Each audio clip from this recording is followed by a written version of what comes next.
I know it's late in the day. We promise we'll get through this as painless as possible. This is a very technical conversation, so I will warn you up front, but we're happy to answer any questions. We inherited the utilities infrastructure from a previous group about 5 years ago. And what we found was that we didn't have the tools we needed to update it, to bring it current. And so we started looking at what tools did we need. And so this is about the evolution, about our journey. So some of the solution drivers that we have are these raised expectations from our customers. They want to have better information. They want it quicker. We needed new technology, innovative technology. Some of the equipment we had was very old. Some of it we couldn't even get to work. We wanted increased efficiency. How could we collect more data with the small staff that we had? And we wanted to be good stewards of our resources, because everything, time and money, equates to that. So some of the tools we'll talk about today are some manual devices, 3D cameras, GPS receivers, and our total station. And at the end, we'll kind of talk to you about where we're going in the future, because evolution is that. We don't stay where we are now. We keep evolving. So I'm going to turn you over to Chris, and Chris is going to talk to you about some of these tools in more detail. Thank you, Sue. Okay, so we've all worked with manual devices, things like tape measures and laser measuring tools. They're easy to use, they're accurate for short distances, they're compact and lightweight, and best of all, they're affordable. The drawbacks to these tools is they're not very accurate when measuring long distances, when you have to do very complicated work outdoors, where you could be measuring distances of in excess of 100 feet in some cases. Transcription is also a problem. When you take a measurement and you have to write it down on paper and then you hand that paper off to someone else, there's a lot of layers of where error can occur. Also, we have a driving need for an increased need for data collection. We're constantly being asked for more and more data, not just measurements of locations of stuff, but what they actually represent on maps. If we're looking at a valve or a manhole lid, we need to know what that is. And any sort of thing that can be automated will greatly increase our efficiency. Also, we've experienced, and I'm sure most of y'all have experienced, measuring things out in the field can sometimes miss things, just careless errors. And so we looked for tools that would help reduce these mistakes as well. And finally, manual tools just don't have any sort of global positioning. They're manual, so all you're doing is measuring in reference to something else. So we've had a growing need for not just measurements of stuff, but also location in the real world. Let's see. To solve some of these problems indoors, we've acquired a 3D Matterport camera. The camera has a very short learning curve. It's pretty easy to use. Within about an hour of unboxing it, we were already up and running. We were able to produce a high quality scan of our office area. And the camera itself is lightweight. It's pretty easy to transport. It doesn't require but one person to operate it. It works in conjunction with an iPad software. Unfortunately, it doesn't have any sort of Android software, so everything has to be done through the iPad. Each scan, the way it operates is by joining a collection of scans. Each scan takes about 30 seconds to produce, and you have to move the camera about 5 to 10 feet from the previous scan. It joins scans by similar imagery, basically.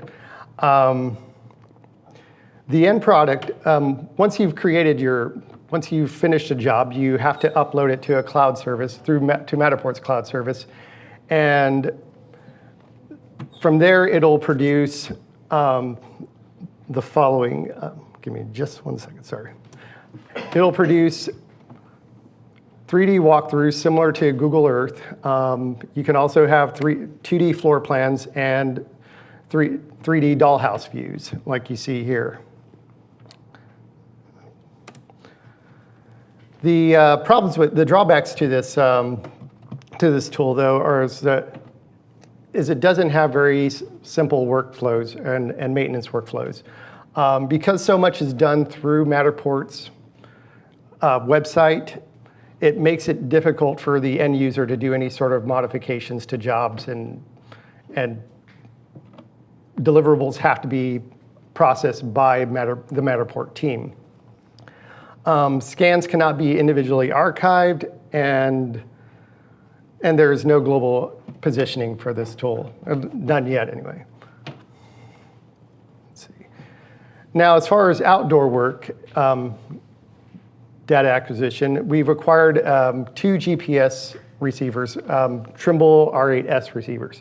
They're very accurate. The position is usually within about 8 millimeters of the point of the real world value that you're collecting. It collects GPS coordinates using satellites.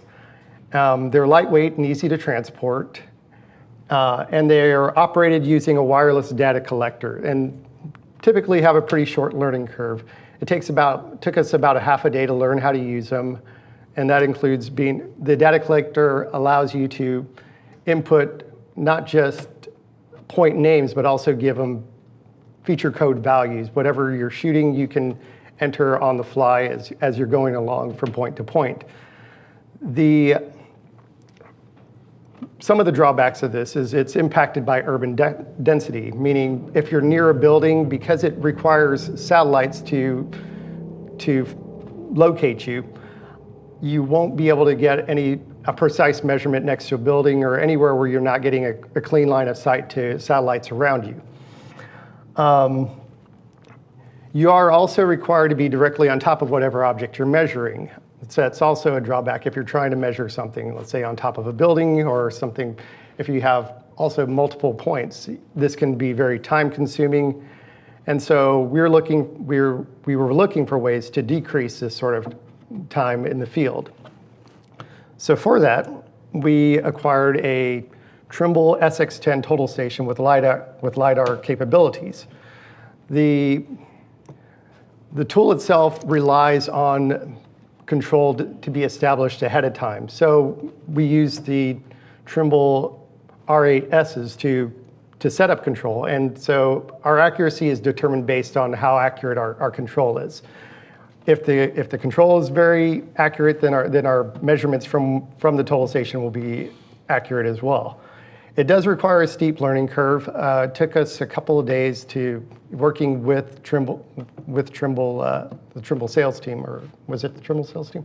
Yeah, to learn how to use the equipment. And beyond that, setting up the equipment does have a refinement period where you kind of pick up ways to improve your accuracy as far as zeroing right on top of your control. It's portable, but it is heavy. It weighs about 40 pounds for just the total station. The top part that you see there, the tripod can add about another, I think it's about another 15 to 20 pounds. So definitely heavy, so got to be strong. You can produce customizable LiDAR scans, meaning you can not only vary the point density of the point clouds that it creates, but you can also zero in on a specific area that you want to capture. You don't have to scan all around you. You can set up a small window of an area that you want to scan and other features as well. It facilitates in data creation, geographic data creation, meaning meaning areas that are not easily captured by the Trimble R8Ss can be captured because of the use of a prism. You can get into areas that are next to buildings, under trees. As long as this thing is set up and has a clean line of sight, you should be fine to capture whatever data you're needing. The robotic feature of it is really awesome. It allows you to work to control the total station remotely so that you don't really need a second person out in the field with you. This came in handy yesterday when I didn't have anyone to help me out in the field. I got called for a quick job to go measure some exposed pipe, and I was the only one on hand. So yeah, I was able to go out there, establish control, and also measure an exposed water line within about an hour, within about an hour's worth of time. Some of the drawbacks of this device is it is subject to environmental factors. Especially one of the biggest environmental factors is pedestrian traffic. For whatever reason, people just really like walking right up on it and can really throw off a survey. Other environmental factors, things that I've experienced in the field, is traffic on the road. That'll causes a lot of vibration, especially the closer it is to the instrument. And even, I think, high power lines have given me a little bit of trouble. Like because it's working off radio waves to communicate with the controller, I think it causes the actual instrument itself to vibrate. Relocation is time consuming. Having to set up and move the instrument from one point to another takes about anywhere from 10 to 15 minutes. But once set up, you can capture a good amount of data with it. Is it self-leveling? No, you have to. You've got your level bubble, and the controller itself makes it very easy to level it, though. So you've got a bird's eye view over the control point that you're positioning over. So it makes it pretty simple. I did leave out one point about it, is that the point clouds that it produces can be imported into Trimble Business Center desktop client, the desktop software.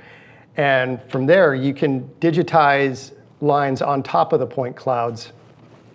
This saves a lot of time from having to be out in the field, especially in the Texas sun, where it can be in the hundreds some days. So yeah, it's pretty nice to be able to go out, set the device to scan, go find a nice shady spot, and then take your data into the office and be able to digitize things that would otherwise need to be digitized in the field, or would need to be collected in the field. Interior use for this device is very challenging because of the fact that we can't set up control points inside a building. We basically have to rely on just points of reference and measure from there. And even then, it's still a difficult task, just again because of foot traffic, and it is fairly large, so it does take up a good amount of space no matter where you're setting it up. I did leave out, we don't have a complete control point network, and it's not possible to be done with this device because it doesn't have any sort of GPS positioning. Also, we have an increased need for updated aerial imagery. This device cannot do it, but we're looking into getting devices that will help facilitate in giving us higher resolution and more current imagery in the future. And with that, I'll turn it back over to Sue. Thank you, Chris. As you can see, we have quite an arsenal. So where are we going? Where is this moving towards? We have evolving campus requirements, the need to be fairly responsive to unplanned maintenance. As Chris mentioned, he got called out to measure an exposed pipe. We need a control point network to operate some of this equipment, and if we have something like that, it actually increases the accuracy of just photographs. And we want to increase our resource stewardship. Again, we all struggle with limitations for budget. We have decreased staffing requirements. If enrollment numbers are down, then that means the money that we have available also is less. And so we're looking at the aerial imagery. How can we capture the most information And we're moving towards drones, and we're looking to deploy a base station. We're going to be converting one of our GPS rovers into a base station, and we are going to be working towards strategically creating a network of official, you know, I won't call them benchmarks or monuments, but control points that we can provide to survey crews that work at our university. We can provide these to for our deliverables to come back, and then we will also utilize this to increase the accuracy of our information as we've had a geo-reference and reproject old information to newer ones. We're finding, you know, sometimes 2 feet difference, sometimes 6 inches of difference. So we have, in the future, we're going to be creating probably a 5 to 10 year cycle in which we'll resurvey the campus. Now, when you're deploying this kind of equipment, as Chris says, it can take a long time. But with, say, a drone, you can capture a whole block in a matter of minutes. You can set a path up and know what it's going to fly. So that's where we're moving in the future. I don't think at this point one tool can facilitate all the needs of a campus. We certainly have to be strategic on the size of the job when we're going out, to pick what equipment we're going to need. So I think that's concluding our presentation. It's pretty short, and I see we got a question up here already. So you said you don't have a control point network. Does the city or the county not have some of this? So the city's control point network stops at our property boundary. So when we asked the city if they had controls, they gave us back our old map. So that was a moment of clarity, and part of this, was knowing where our property is in the first place. That's another thing we struggle with because a lot of our utilities tie into city utilities. So another one. We can do this all day. So I'm real interested in your 3D photos, but I'm curious, what did you use that? What do you use those for? So our intention is we purchased this equipment to facilitate the transition over to Revit. And we looked at it from a standpoint of it's real easy to scan and create the original model.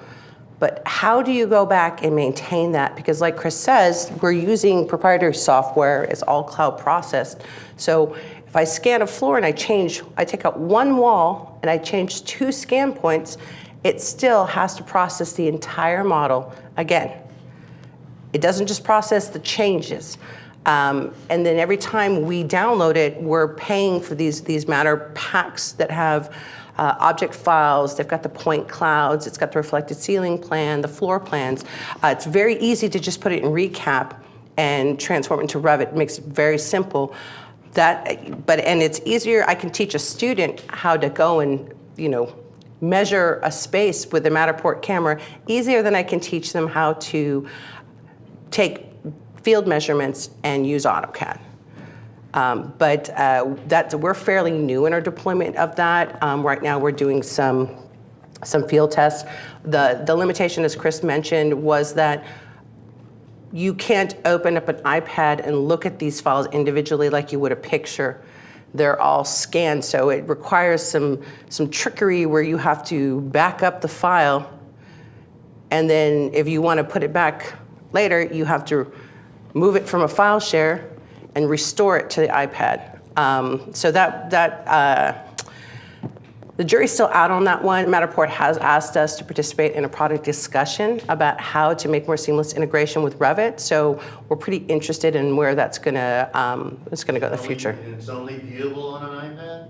Yeah. Yes. So it's iOS only, and the problem is there's other software that is iOS only. So it's not like it's a new thing.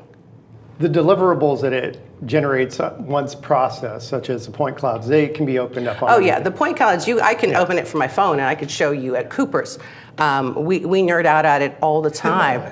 We're so excited. Well, I guess you don't want to show that now. Okay. Yeah, I think we've got, we've got about 10 minutes. Does anyone else have any questions? Yes. What tolerances are you guys accepting? When we do a scan, we understand there isn't really 90 degrees. Walls aren't as straight as Yeah. Revit will model them. So what tolerances are you finding you need to accept when you transfer into a Revit model? So all of that stuff is kind of new for us. So we're gonna work that out. I'll be happy to share that with you when we finish that. Oh, sure. Yeah, because you know, and the hard part is that, you know, Revit is really for design and construction, and so the move to Revit really supports our planning department, and not, you know, necessarily facilities in that way. You know, when Lynn talked about FIM, we can get FIM from GIS. We don't necessarily need 3D models that you need specialized software and specialized tools and training to actually operate. Any other questions? We'll be happy to show you like a little walkthrough if you want to see what the Matterport looks like. So if you don't have any more questions, we can do that. Yes, sir? I want to just, I've been trying to, like, anytime they go out and someone digs up a line, like, I want to find like the easiest way of just going out and, you know, without just a tape measure and a piece of paper to measure top of pipe. And so is that total station? That would, depending on Where it is. what the urban density around you is. If you've got a lot of tree cover over you, probably not. But if you're in an open area, not anywhere near any not close to a building wall, you should be able to get it using just CR8S, a GPS receiver.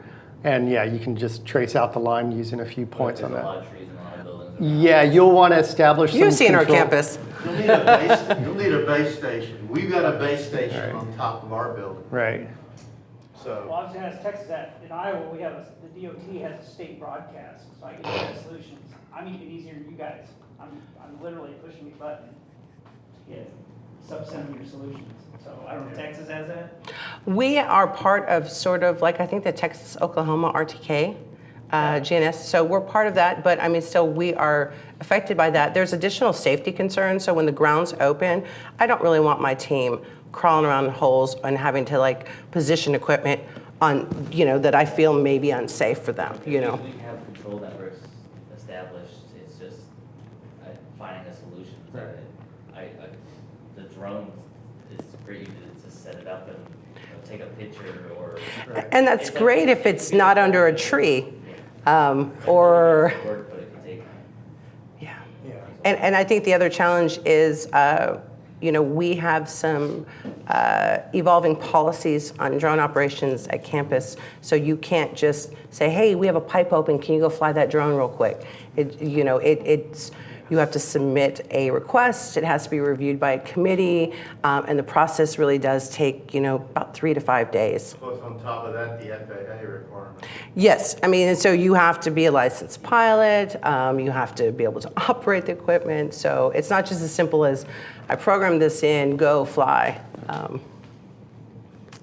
Any other questions? Yes, sir.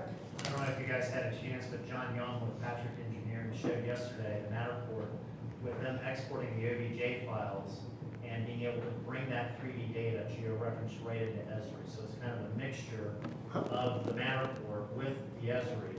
And by allowing you to do that, by disassociating yourself out of Matterport, you can now place the tags inside the GIS so that when the Matterport data is updated, because you're refreshing it from the new scan, Yeah. you're not losing where all those points are stored. That's very interesting. I will have to find someone from Patrick and bend their ear tonight. Awesome. It's still proprietary though. Oh, At the end oh. of the day, it's proprietary, so. So it's going to cost me some money? Well, Yeah. That's the hard. That's the fine line we walk. You know, what's the value added versus what it's going to cost? And you have to look at it in terms of time and money from collection, pre-planning, post-data processing. You know, it all adds up after a while. Yes, sir? Another thing you want to check with the Matterport is when you're uploading your data, it's stored in their cloud. They changed their licensing last year to say that they didn't have, because it's on their cloud. They have full access to be able to use that data for whatever they want to do with that. So you guys might want to consider. And that is how Skynet takes over. No, and that's a concern for us. One of the other things that I think is very limiting is we want to add in integration with our GIS. And so I'd asked him, is there a sort of a URL pass-through where I can send a username and a password? And he said, well, isn't your GIS protected? If someone has a URL, just make them public models. No, these are underground utilities. No way, shape, or form going to make those publicly shared. And so, I'm going to have to definitely look at their licensing costs, because right now, this product on our campus is in discovery form. We have a state mandated audit coming up, and what we've realized is that, oh, hey, I can go and scan a whole building in 3 hours and just upload it and download the drawing files, because you can do the packs, the object files, the point clouds. You can just download the floor plans. That would make our job really a lot quicker, because measuring takes time, drawing up each room takes time, annotating it, transforming it. So at the end of the day, we're still discovering what we're going to do with it. But the price tag is low enough that we could do that. Any other questions? No? All right, thank you all for coming. I appreciate it.